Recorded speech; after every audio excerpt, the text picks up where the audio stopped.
The Puppet Warp tool in Adobe Illustrator is a game changer for designers looking to add dynamic movement and flexibility to their typography.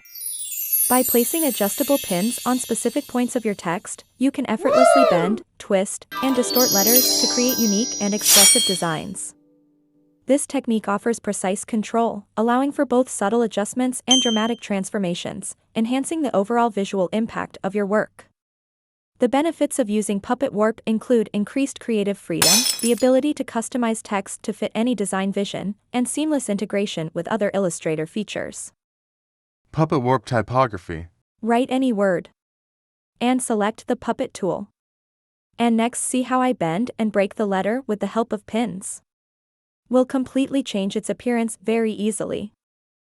Whether you're aiming to add fluidity to a logo or bring your type to life in a creative project, Puppet Warp empowers you to push the boundaries of traditional typography and achieve stunning, professional results.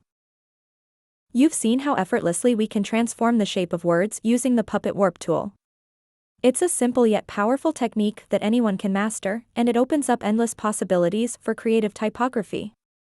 This tool can significantly enhance your designs by allowing you to reimagine and reshape your text in entirely new ways. So, take this new style and method you've learned today, apply it to your own projects, and see the difference it makes.